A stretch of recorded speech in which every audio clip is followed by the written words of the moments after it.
Welcome, Farewell fans. I'm your host, MNG, and I am back with another great interview. And one of the things about the interviews that I present is that I really try to present really in-depth information that is beneficial for you, your personal growth, as well as any type of knowledge that I may have to share, as well as my guests have to share. And today I have Jodi on my episode, and she is here to give you a great wealth of information. Jodi, can you just tell the guests a little bit about yourself? Hi there. I'm so honored to be on your show, MNG. I have watched your podcast and you have some amazing people on there. So I'm excited. I am Jodi Velasquez and I'm the author of Know the Enemy, Preventing Weight Gain, Diabetes, and Disease. And this book, it's a memoir self-help book. My daughter was diagnosed with type 1 diabetes at 19 months old. And so I had a 16-year journey helping her, assisting her with managing that. And I learned so much. I was very involved and I learned a lot. And the book is full of great tips. And I just want to share them with people to help people out. Some of them are so obvious and they're so simple, but people are just unaware and overlooking them. And I'm just here to shed some light on easy ways to stay healthy. And you know what? I really believe that we all need this information. And I'm going to tell you why. Mhm. Short story. Okay. Short story. One of the things that I learned is I learned that apple juice has a high amount of sugar in it. Okay. Now, and I was taking my son to the dentist and we were brushing teeth and flossing and everything, but he had to get one of his baby teeth pulled early because of all the apple juice. And I'm thinking in my head that apple juice, 100% apple juice, is nutritious and good along with drinking water, right? And I'm like, well, why is it rotting out his teeth? And then you learn that it has natural sugar in it that is rotting out his teeth. Mm. And I was buying like, the best that I could find, 2 gallons and everything. It's like, hey, you can have water, you can have apple juice, and the apple juice was messing up his teeth. Even though I'm thinking it's good for him, it's messing up his teeth. Right. And it was information that I didn't know. My Mhm. mom didn't tell me anything. And this kind of goes back to there's no guide to being a parent. It's Right. really it's Trial and really error. error. It's really trial and error as you start to go through it and have the conversations with people, or you're just doing your own research to try to figure out and find out, like, where am I going wrong at, what's happening with and everything. And the fact that when we talked before, we had this, and we were talking about the diabetes and everything, and knowing that there is a obesity issue in America. They That's go hand in hand. it goes hand in hand. And I think there is a awareness that we definitely need to have, not only with our kids but as adults as well. Yes, absolutely. And you know what? I'm going to give your audience a major, major tip right out of the starting gate here. There is an app called the Yuka app, YUKA. Download that app, and what it does is on your phone, you have the ability to scan barcodes, and they tell Mhm. you if how the quality of the product, if there's good or really bad like food additives in it. So you could have, I don't know if there was, maybe you were buying an apple juice that had like a food additive in it that might have contributed to that. But Probably. now you can check it. I'm in the grocery store with my phone all the time, beep, beep, because it actually beeps. Pops up, show you that, the managers look at me and people look at me, what are you doing? And it's also for makeup and face products, like Really. skincare. Yeah, I was in the cosmetic department beeping stuff, and this lady said, what are you doing? I said, oh, I'm beeping to see the quality of this. She says, can you come over here and beep Estee Lauder? See, I like that. I like that. I'm going to have to throw that in the description. So let's go ahead. Let's go ahead and dive into it. Let's get the people, what they showed up for. Now, can you just share us a bit of your story, a bit of your journey raising a child with type 1 diabetes? What was some of your biggest challenges you faced in the early stages? I know just hearing it at 19 months, hearing that it's devastating, right? As a Yes. parent, and I know for me, if I was in your shoes and I heard that, it'll make me look at myself and say, what did I do wrong? Absolutely. Did I eat the things that I was supposed to eat during pregnancy? Mhm. Was it something that I drank? What was it stress? Like, what could cause, you know, out of a one in probably a million chance for my child to have this? What could I have done to prevent this? Right. When it doesn't even run in the family, it was very shocking. I remember she was having a lot of bad colds. She was peeing a lot. There was a lot of stuff when she was very little that were red flags and I didn't really see them.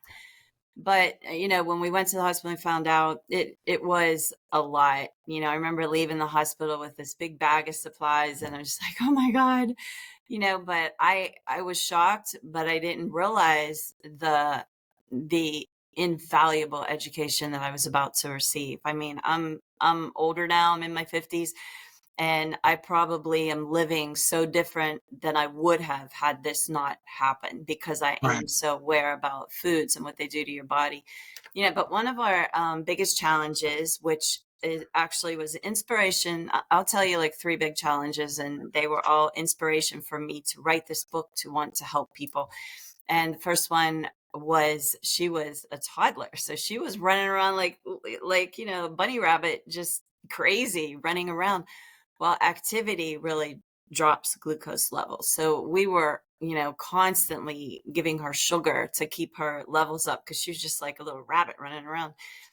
And, that was eye opening at first. It's like, oh my God, this is crazy. And then when she got a little older and she was able to sit down and watch TV, we noticed that, boy, those levels aren't dropping anymore. So right out of the starting gate, we learned that the activity can really drop glucose levels and inactivity can make them stagnant. So that was one of our biggest challenges, in the beginning. So just finding the correct balance of activity levels. And, when she was watching TV for a long time and that, we came up with all kinds of games to play, there's 45 non-technology games in the back of my book that if you're a parent, it's a Yeah. great idea is to get your kid moving. Then I guess the second challenge was all the treats in school, and not just school, everywhere. But everywhere we went, people were so generous and so kind. They just want to give your kid a treat, and the teachers wanted to celebrate everybody's birthday. And Yeah. so we were just constantly like, there's treats coming at us, like in all directions. And we realized that, when you have that 2 to 3 period in between, breakfast, lunch, and dinner, or, breakfast and lunch, that's when, for like people on insulin, that's when the insulin is working to bring the glucose down. For people that don't have or aren't on insulin, that's when our pancreas gets a nice little rest. Hmm. So when you constantly are having these snacks, that's kind of bad, So those first two things really make me think about our current society where we're inactive because of technology in our phones and we have food everywhere like never before. Right. And It's even at gas stations. you're right. You're absolutely right about that, because if we really think about food, right? And we walk into the store and we see that organic is $3 to $4 more Hmm. than where it's not organic, right? Right. We see that junk food and fast food is more accessible and easier to get, and something that's healthy Yeah. is less accessible and is more expensive. So when you're talking about investing in your health, you're going to pay more to invest in your health than you would if you don't invest into your health. Right.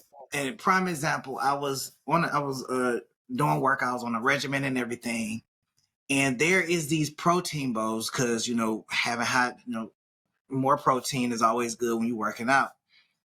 It's protein balls. Protein balls were $5 a box. Each ball was $5. Right. And you're really trying to eat this throughout the week and everything. But when you look at the low no the cheaper ones like the Stofers and everything, it's like $2 or $3 go on sale for $1.99, and you could buy a plethora of those for $20 and Right. only buy four of the other. Yeah. And then also, if you get the Yuka app and then you start seeing the quality Yeah, of it. So, it might really help a lot of people if they do start, just checking out the quality of the food and making it, you're going to pay the money one way or the other. If you avoid paying a little bit more now, you might pay for it with your health later. You might have true. a lot of expenses later. So, yeah, And I yeah, think and I think that's some things that we use the same mindset with our kids is, instead of cooking a decent meal because it's going to take time, it's going to take work, it's going to take energy, it's easier to just grab this quick little bite, give it to them just so they can have something to eat and they can sit down, even right, though it's 100% unhealthy. right. Now, what I want to know is what inspired you to explore vintage nutrition as a way to support your daughter's health, and what exactly is vintage nutrition, and how does it differ from modern day dietary approaches?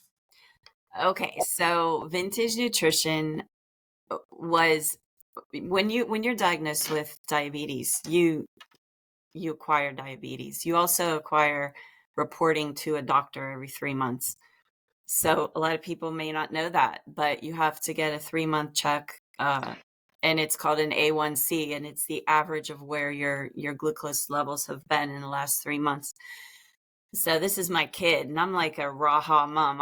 I'm gonna do good in everything I do with both of my daughters, and so I wanted to have good numbers. And after a while, I just after looking at the checks, we go and check, and then you say, "Oh my God, her glucose level is so high," and you're seeing that, yeah, that was fast food.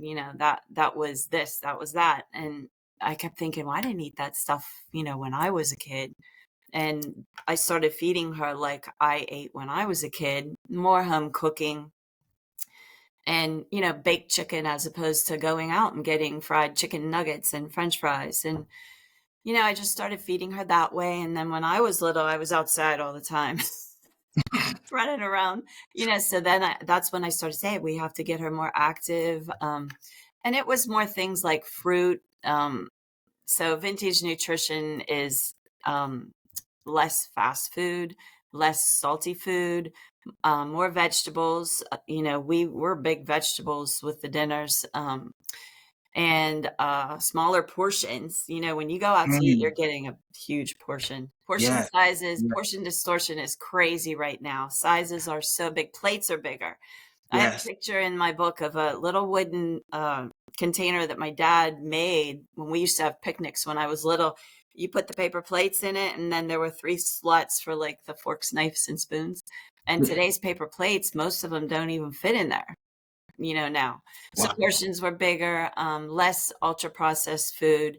Breakfast, lunch, and dinner was a thing. So we weren't snacking all the time. That's vintage nutrition. As I was out playing in the field with my friend, my one friend her mom had a cowbell. We heard that cowbell. She took off running. It was dinner time. But we were outside for 3-4 hours with no food, and Right. went home for dinner. So desserts weren't as frequent. That's vintage nutrition is less desserts, maybe once a day, if that. Smaller drink sizes. And that was the third challenge I was going to bring up was, we really learned a lot for on sick days when you have insulin on board and you're so sick with a, stomach flu or whatever you have, and you don't want to eat, that insulin's still working. You can't go, hey, wait a minute. It's still Right. working. So it's dropping, dropping, dropping. And, we were calling the doctor and everything, and they're like, try to give her some juice, And so one of the, doctors said to us, why don't you give her some salty chips? and that will make her thirsty.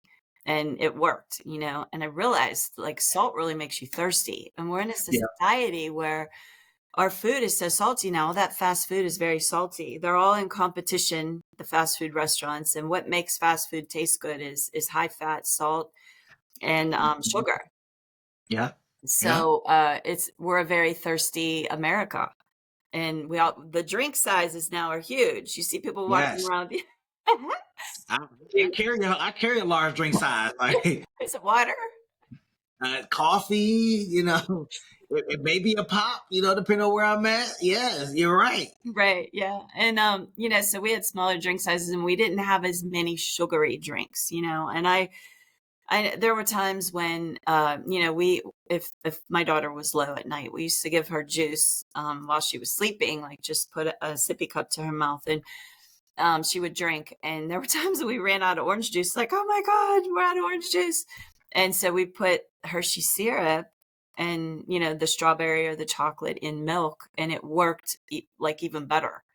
And when I'm in the coffee shops now and I see like people saying, yeah, put 4 extra pumps in there, I'm like, no, don't do it. Is that you? You look like you get the extra pumps. I did. I did. Not even gonna lie. Oh, It's all I on was my looking at face. your face there. I'm like, oh my God, he does that. I do. I do. How about it? That was eye-opening, and that was our, we always had that challenge on those days, but it really made us aware of what sugar does to glucose levels. And it's our society right now. So anyway, we didn't have as much sugar in our drinks. We had black coffee, actually. Do you remember that? People used to drink Yes. black coffee, and they do still do in Europe. Okay. Because I had a editor that was helping me with my book who was from the UK, and she said, "What are you talking about in this part in your book where you say, coffee has a little sugar?" And so over here in America, we have a lot of sweeteners in our coffee. And you're absolutely right, because a lot of people go for the flavor of coffee now. Right. So your mochaccino, I think it's a mochaccino, French vanilla. Like I used to drink a lot of cappuccinos. So I Yeah. used to like a hazelnut cappuccino and a French vanilla cappuccino, which was my favorite. Hmm. And and I was drinking that in high school. Like we had a whole little coffee bar and everything at high school. Like a whole little coffee shop. You get your Oh, muffins over here, your bagels over there, and then you come in and get you some cappuccino. And I used to walk through the hallways, my cappuccino. I felt good about my cappuccino. I'm sorry. And and and I didn't, and I just I just think it's flavored. Not they shouldn't be serving high school kids cappuccino. No, but Okay. you know what? I have to tell you, I walk my dog at the school. It's not just that. They have these trucks that come down in front of like the stadium that have the syrup on the side. So you get your cup of ice at the Yeah. one window, and then you can go over, and the spouts are like sticking out of on the outside of the truck, and you can put your syrup. They have like pineapple, strawberry, like all kinds, maybe like 10 flavors, and the kids just line up and Just over it. Just make the kids just diabetic. It's food. Food, as you said. I remember, when McDonald's had the supersize. yes, And it wasn't the start of big portions or anything, but it was right there in the beginning of when food started to have big portions. People wanted to eat more and everything. Drinks were bigger. There's really no, like, when I go to a restaurant and they serve small portions, I feel like, well, where's the rest of the food at?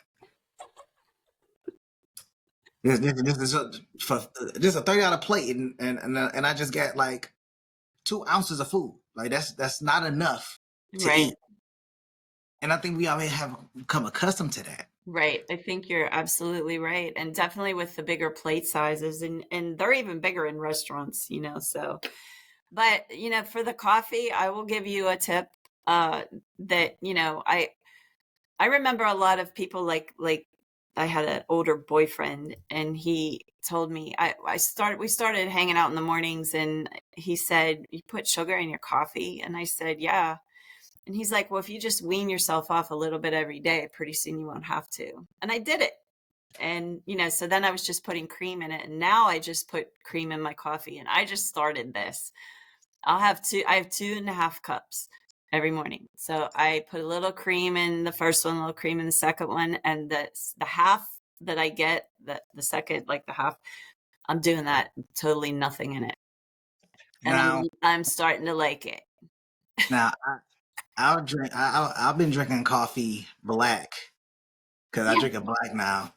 Oh, So okay. So you don't do the flavored coffee anymore? I don't do the flavor coffee Look anymore. at you. Good for you. Um, I do. So I do black coffee, or I'll do like mushroom coffee. Oh, I've never had that. Is that Yeah, good? yeah, yeah. I'll do mushroom coffee, and it's really just mushroom additives that blended in, which is medium roast coffee, and Okay. it's pretty good. But I've been drinking it black for almost about like 10 years now. Hmm. Been drinking it black. I really don't like flavor coffee. Um, I've drunk cold coffee before. It's all right. Yeah, it's all right. For me, I have to have it hot, definitely. In the morning, especially, it kind of wakes me up. But I want to tell your audience too that this is another great tip. If you have small kids, and I know a lot of your audience is parents, you or are parents, now is the time to approach the school in the summer months Mhm. and try to talk to them and tell them that you're concerned about your kids' nutrition and you want to have them placed with a teacher who uses non-treat rewards. Sometimes they have teachers that are just they're very physically fit and they're into just not they don't want to have that all those cupcakes and cookies coming in. They'll place your kid with that teacher. It's better to do it before school starts than to get in there and find out, there's a lot of treats going on. Just take care of it in the summer before it happens. And a lot of times there's classes that are that have all the kids that have allergies so that they don't Mhm. have to worry about them being spread out amongst 5 or 6 different teachers.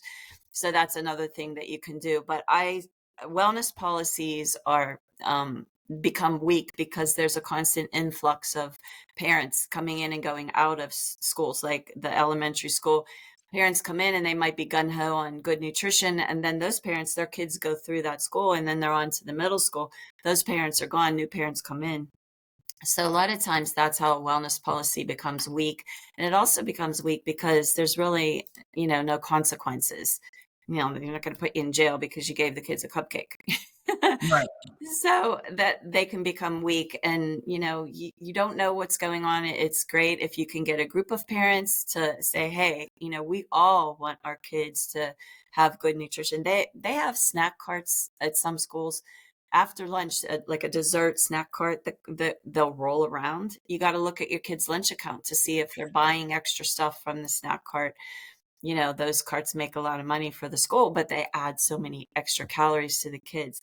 I've seen parents, when a wellness policy was trying to be enforced, I saw parents sneak sheet cakes through the side door. Or for the holiday party, say, hey, we're playing bingo. Well, we can use sweet tarts for bingo chips, and then it's illegal. I was just like, And and now that I'm thinking about it, there was you got something right, or you did something right, or you were great all week. Oh, you can get a treat or a snack from the snack, bar, or whatever the case right, is. And I agree with you. You have to get away from the reward system right, of snacks. You know, right, doing a little star and everything is cool, or doing a little toy chest that's fine too. right. Well, I But actually have a list in my book yeah, of non-food rewards that they can even present to the teachers and say, hey, look, I have it categorized to elementary school, middle school, and high school. Yeah. so talking about your app, if the parents don't have the app, or they're going to get the app, Mhm. or for anybody that's want to get the app, are there any specific food or habits that you recommend avoiding when feeding kids regardless of their health status? Um, what I really recommend is it's easy to remember. It's in the book. It's called ABCT, ABCTs, and it's avoid high sugar and high fat, be active, consistency. So consistency is important, and especially if you have kids in sports. Because one day you may cook a meal at home. Say you cooked baked chicken and potatoes. That's going to be a lot different than the next day when you have a lot to do and you're going to just stop at the fast food place and get a Big Mac and fries. That's a lot different fat from one day to the next. Mm-hmm. So, maybe the day that you have the home cooked meal, your kid goes to football practice, then he had the lower fat and then he's doing a lot of exercise. So you're thinking he's going to react the same way he did when he had the McDonald's or, any kind of fast food burger and fries. And he'll react differently because there's less fat in like a home cooked meal, possibly, and your Right. numbers are going to fluctuate. So that's what consistency is, to try to really, flavored chips are going to be different than just plain, tortilla chips. So try to be consistent in your kitchen and with your eating habits. And the tea is timing again, just breakfast, lunch, and dinner, so yeah. Yeah. Fast food's a big one. That's really hard on the Yeah. body. The fact that you mentioned time. Now, I know that there are some people out there that don't eat after 8 o'clock. I'm one of them. They they don't even eat after 8 o'clock, or they try to eat big meals after 8 o'clock. They may do like an apple or something like that. A healthy snack Right. versus something like very like a big portion, or they eat a salad, something like that. They'll try to avoid portions. How important is time in a diet, or to your health rather? Definitely important for me personally. I don't eat like after, 6 or 7 o'clock. I'm done. I might have a couple crackers or like you said, like a little piece of fruit or something before bed. But for me, it's just for sleep quality. If Mm, I'm like really full and I go to bed, I just don't sleep as good as if I'm, you know, not as full. okay. I mean, if you are on insulin, you have to watch with that. So you can't, go to bed hungry. You have to check and make sure that everything's good. And that's where like fat and protein will come into play. And when I say fat, I mean healthy fat, not like bad fat, like the saturated fats. But it's great to have protein there. In fact, this is a something that we did going back to the sick days.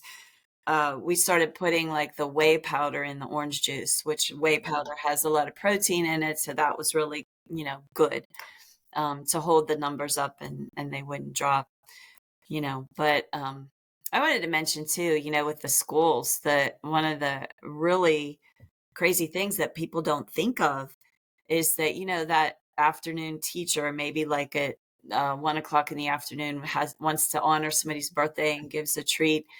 Then the after school clubs don't have to adhere to the school's policies. At least that can be the case. Then, Mm, after school math club or Girl Scouts, then they give a treat. And then your kid goes home and you have no idea that they got two treats in school because they don't have to tell you if your kid doesn't have an issue.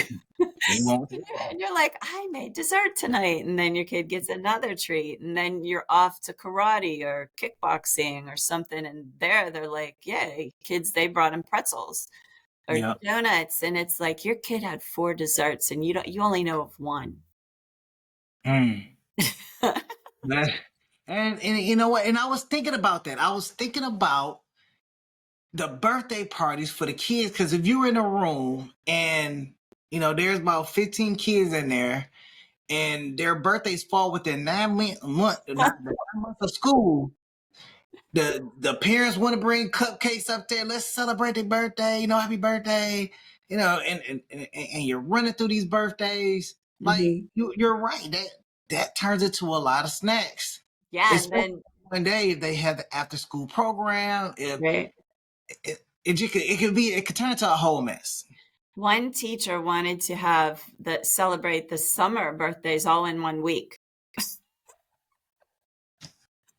So she did all the summer birthdays in 1 week, and I was just like, oh my God, okay. No, no, we can't do that. We can't. No. I think the schools are a hidden area where, like a lot of people just don't know that this stuff can go. And now there's probably a lot of schools that are very good and they don't do this, but there are some, and you're not going to know about it unless you really get in there and ask questions and start making a little fuss. That that is true. That is true. Now, I want to talk about this book. So you've written a book about your experience. Can you share with the readers what exactly can they expect from this book? Well, I have had a NetGalley review, and NetGalley Mm. is like a whole group of people in the publishing industry. And this woman reviewed it, and it's on my website, jodivelasquez.com. The NetGalley lady said, I normally avoid reading books about diabetes because they give me anxiety. This one does not. So that was nice. I have an endocrinologist that her review is actually in my book, and she says that Jodi delivers practical information with a different melody. I have another girl that said, this review is on my website as well. She said, my doctor tells me to do all this stuff, but this book tells me how. So you're going to see small daily changes, very subtle, and it's absolutely a great book to read if you're diabetic, even if you're not diabetic, if you have a diabetic child, or if you have a diabetic mother, somebody you're taking care of. These are great little tips that you can incorporate very easily, and you'll learn a lot. Definitely. It's written in very plain English, very easy to understand, and I think that people really like it. That's good. Is now when they read this book, they're gonna learn, how to maintain or change their eating ways and develop better eating habits, Right. regardless regardless of you have diabetes or not. Right. Here's an example. When I talk about the book, is it makes a historical comparison all through the book of how it used to be and how it is now. And I think a lot of people, I keep saying awareness, but don't know. Like if you were born after 1990, you grew up with fast food everywhere. Right. So Yeah. you might not even notice that, hey, you're really parched because you had such a salty meal. And, for someone like me, I didn't grow up with eating salty food like that. So when I am feeling really parched after I go to a restaurant or eat certain places, I'm like, wow, that was a lot of salt.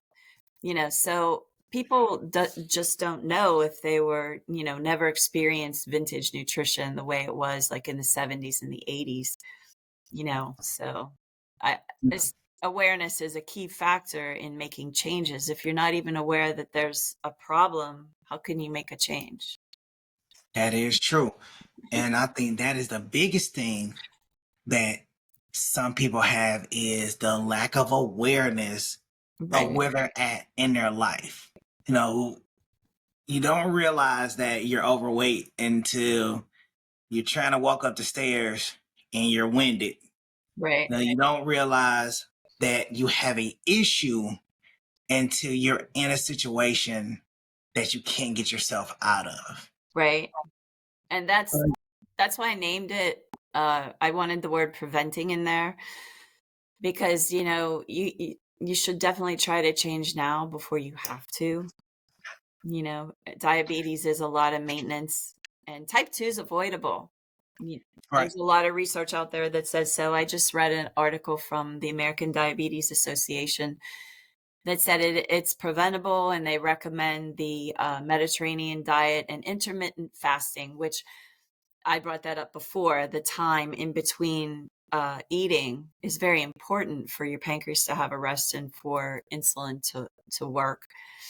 And I think when we think of intermittent fasting, a lot of times we think of 16 hours with no food, but I would say just the structured breakfast, lunch, and dinner is going to benefit you. Those 2, 3 hours with no food is really going to be helpful. And that's an easy change. Yeah, Yeah. Can you yeah. make it from, 12:30 to maybe 4 or 5? Can you make it like just try to set a goal and see how long you can go without food just to give yourself a break? And I agree. There was a time where I did intermittent fasting, How long? and How long did you go? how long I went without eating, or how long has it been? No, how long did you go? What was your description of intermittent fasting? How long did you? So I was only allowed to eat between 6 and 6. Oh, okay. So mine was about 12 hours. Okay. That's So good. so from 6 at night to 6 in the morning, I didn't eat, and then sometimes I would do an 8 to 8, depending on what my schedule looked like, because it Mhm. kind of fluctuated depending on what time I got off of work. I would do an 8 to 8, and that kind of worked for me because I had water, so I would drink water. I would do the protein shake. So there's one protein shake that I really like a lot. I can't remember the name of it, but it has 50 superfoods in there. It's plant based, and for me, what that did was it gave me energy. It gave me enough supplement to kind of go throughout the day. Mhm. And as I went throughout the day, I didn't need coffee. And coffee was one of the things that I drank in the morning when I went to work. Right. But from drinking that protein shake, Right. I didn't need coffee. So I would drink that protein shake once in the morning. And then I have another protein shake that I would drink in the afternoon. And then that same one I had in the afternoon, I would drink in the evening. So Right. it's kind of a bit of a liquid diet Mhm. along with small meals in between fruits, vegetables. Just high protein diet is what I was doing at the time. Right. Protein is so important, and that's I do get into that in my book about protein, but that's really very, very important for both people on insulin and people that aren't, diabetics and regular people, anybody. Like just what you're saying, like you use that protein and you didn't feel you weren't starving. But a lot of people, have those big sugary drinks and they don't have a lot of fat and protein in them. And then when they, like an hour after you have it, they start dropping like really Mm-hmm. fast the glucose levels and you feel fatigued because you don't have any protein or anything in there. When we first started out, when my daughter was very little and was diagnosed, we had to have healthy fat and protein in every single meal that she had to just keep that it's like a trampoline or not a trampoline. It's like a safety net, Right. and it keeps the glucose levels from going too low. So for someone like that, and I believe that's for anybody, you're not going to feel as hungry if you have good protein on board and healthy fats. Yeah. I agree. I agree. If Were you you in have, training for something? I know, so I just wanted to live a healthier lifestyle. I had went up to about 200 pounds, Hmm. and I wanted to go down 20 to about 180 pounds. Hmm. Um, and I got to about 177. Hmm. A little bit around what I wanted, 177. But some people started talking about yeah, you're gonna waste away. You keep dropping pounds. And it was kind of funny because when you look at the BMI and in my height, it's like, well, 200 is considered obese. But then when you start losing the weight, you start looking like, man, I look like I've been doing drugs. it's like well, what do you do? That's so hard. I have a chapter dedicated to self-esteem. And, it's in the beginning of the book because I want people to really say, hey, this is me. This is my deal. And you really have to put the blinders on and block out what people are saying to you. And they will say something to you, especially if you start doing good and you lose weight. people going to want to make a comment that could be that's questionable. Like, was that a good comment or was that a backhanded comment? Yeah, And I put that chapter in there purposely because I think so many people are distracted by what other people say to them about their body, and you should have set your goals and just stick with them and tune everybody out. I agree. I'm trying to get back to it. I'm a little busy, but I'm trying to get back into the routine of working out. It's just it does become difficult as you get older Yes, to kind of fit that workout into your regimen, especially when you don't have a standard schedule. And you try to work with one, and then you still have the ebb and flow of life that hmm kind of that intercedes with that. Um, so though, with diabetes, I think a lot of people think you have to like work out, which probably is good. But mhm. from what I saw, and it was 30,000, finger checks before 10 years old, you can just moving drops glucose. So working out is good and that's a great goal and everything. But for anybody that's thinking that you have to work out to, drop your blood sugar, you really just movement is going to be good. Like I said in the very beginning of this podcast, like moving is good. Parking your car further away and getting that little bit of walk in to the store. And obviously, if you're working out like you were, that's really good. But just a little bit of movement, playing with your kids, going outside, walking your dog, that's all great stuff. you know, you convinced me. I'm going back to my protein shake, even if I'm not working out. I'm going back to my protein shakes. Yeah, I want to know the name of your protein shakes because I'm curious too. I I'm might like to do those. I'm gonna email you the ones that I was drinking.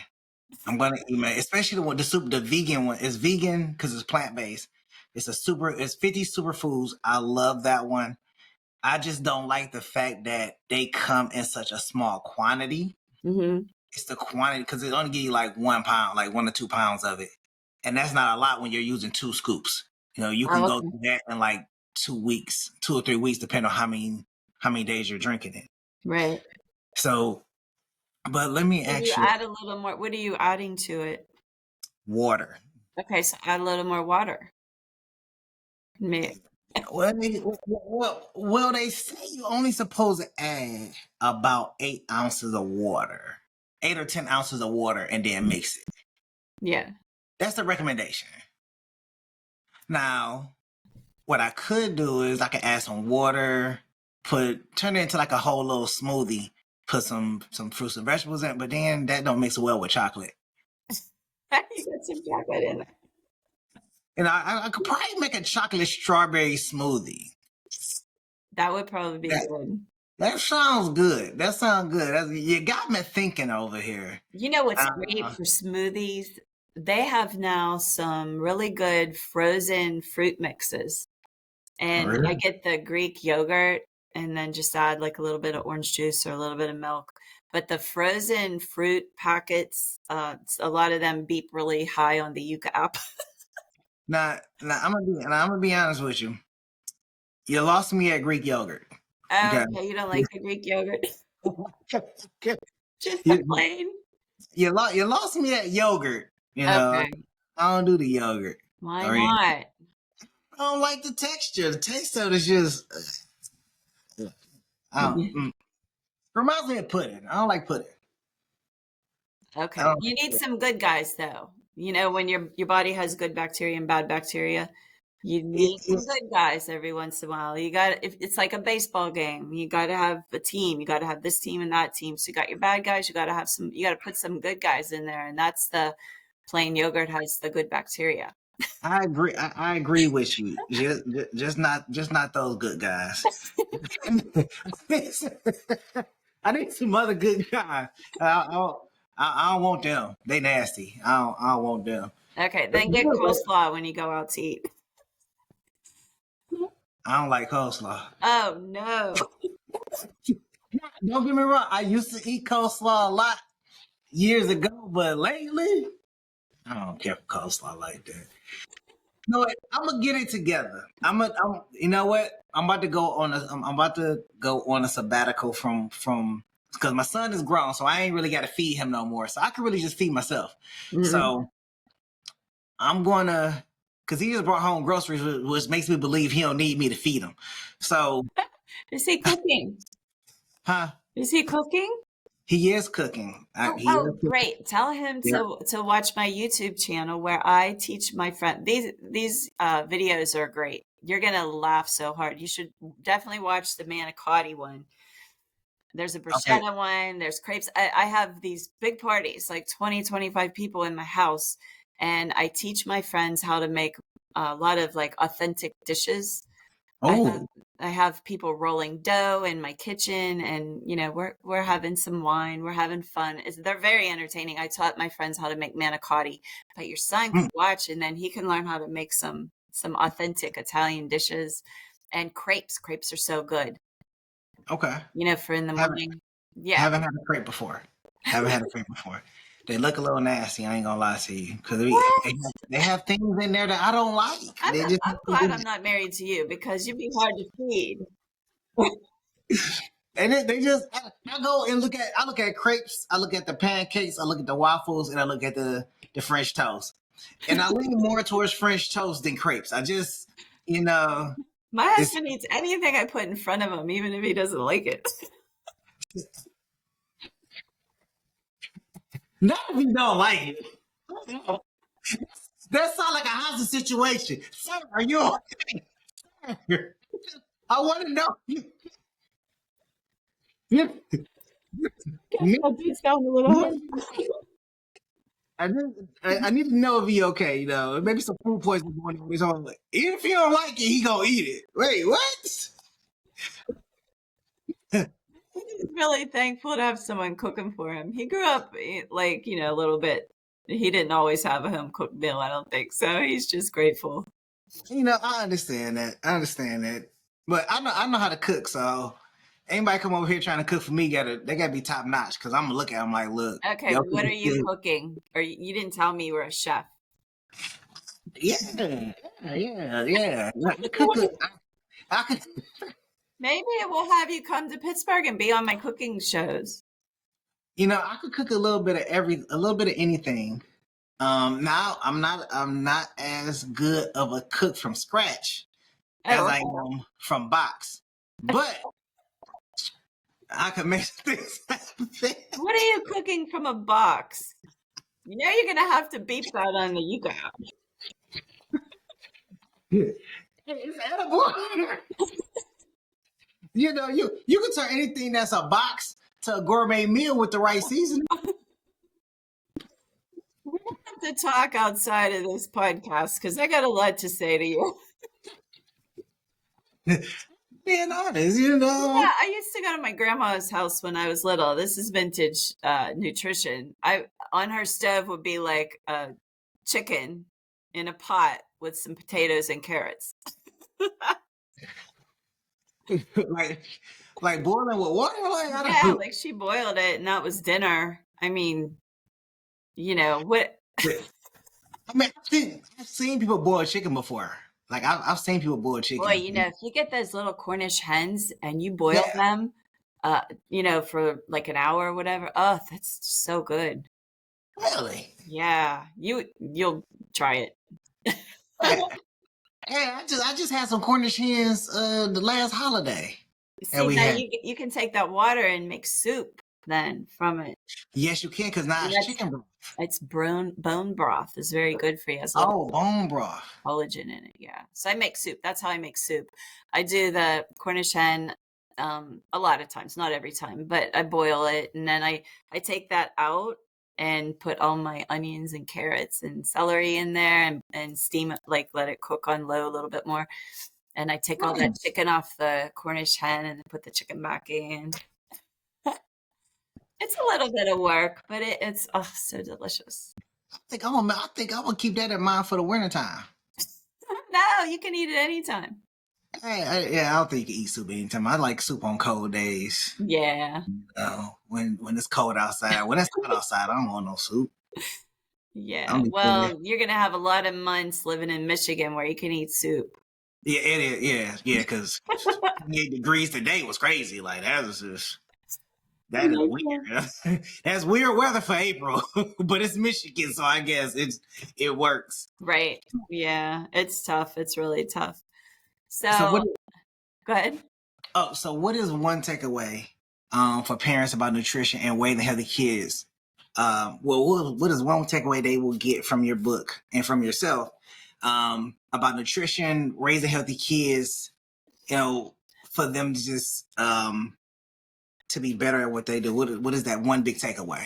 The one big takeaway is that it's easy. These are easy little changes. And that's the most important thing. I can tell you that I can guarantee you that if you buy the book and read the book, you're just going to have so many wow, oh my goodness moments, because these are things that we're just on such a fast-paced lifestyle and our awareness is down.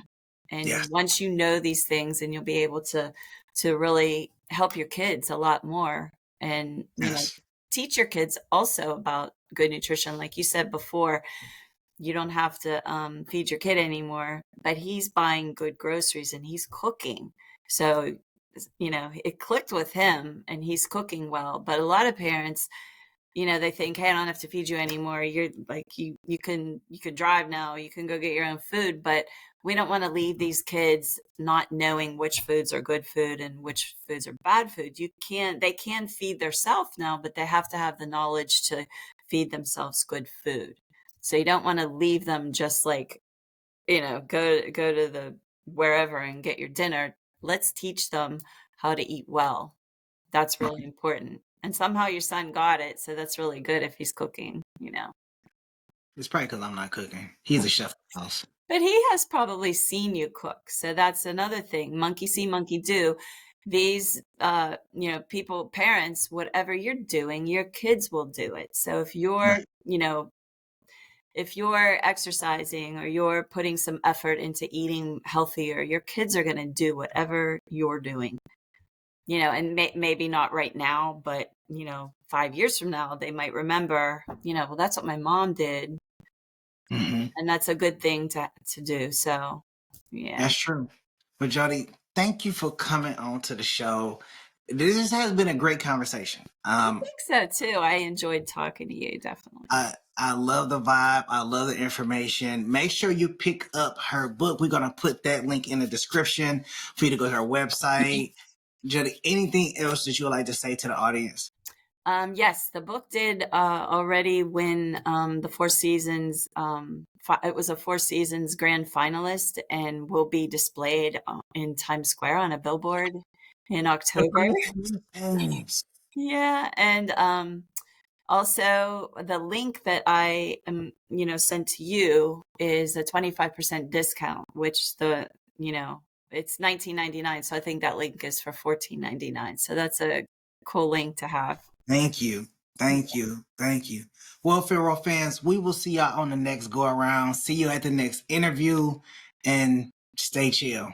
Thank Peace. you. Thank you so much.